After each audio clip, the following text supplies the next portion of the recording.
Contemplar la figura de los apóstoles en la vida de la Iglesia nos hace poner la mirada en el seguimiento del Señor, pues Él no solo dice, sígueme, sino ven y sígueme. Alguien podría decir, parece una redundancia, ¿no? Si yo le digo a alguien ven, es porque me tiene que seguir, tiene que venir conmigo. Pero ya nos enseñan los santos, cuando el Señor dice sígueme, está invitando a imitarle. De modo que cuando dice sígame, dice imítame. Ven conmigo, pero emula, reproduce en ti lo que ves en mí.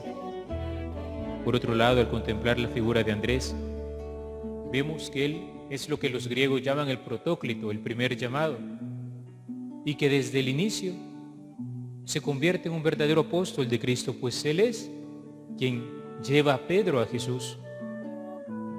¿Quién era Andrés? Un pobre pescador, un modesto pescador. Trabajaba con su hermano, no era un intelectual, un erudito, simplemente era un hombre de a pie, diríamos hoy en día.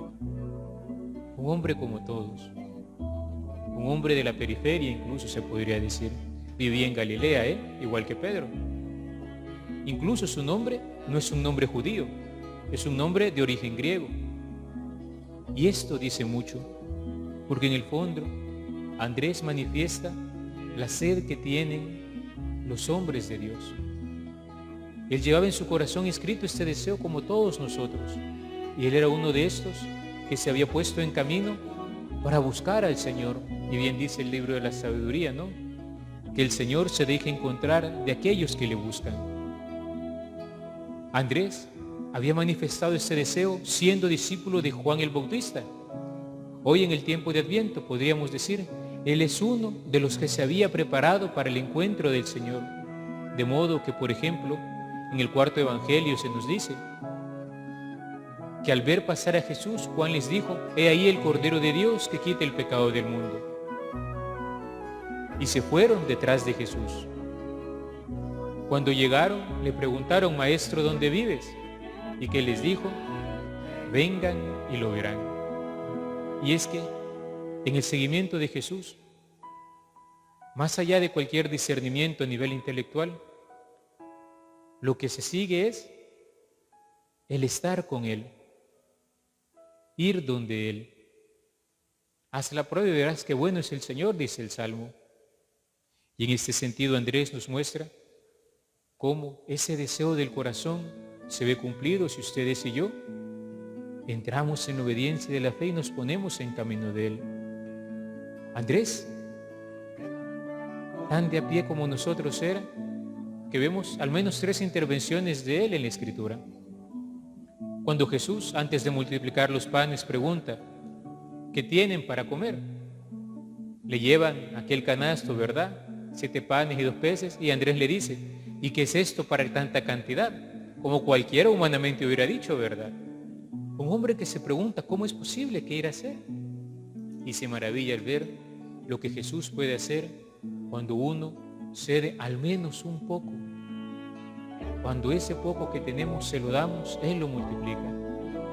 En otra ocasión Andrés iría caminando junto con el Señor, como eran los apóstoles, y contempla aquel magnífico templo de Jerusalén y se maravilla, ¿no? Tiene una gran capacidad de asombro y da ocasión a que Jesús pronuncie aquel discurso escatológico.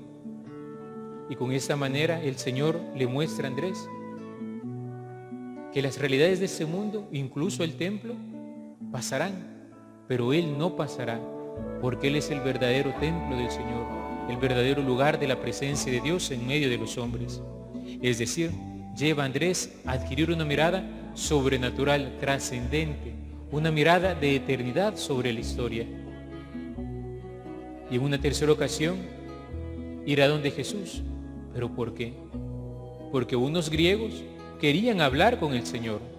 Y viendo que Andrés era un hombre que tenía un nombre griego, se le acercaron a él primero. E intercede por los griegos. Esto da ocasión a que Jesús pronuncie el discurso de su glorificación. Y el Papa Benedicto XVI, comentando particularmente esa intervención de Andrés, dice que con esas palabras Jesús les dice, claro, el Señor ha venido también por los griegos, no solo por los judíos. Es decir, Jesús vino por todos los hombres. pero los reuniría en su cruz.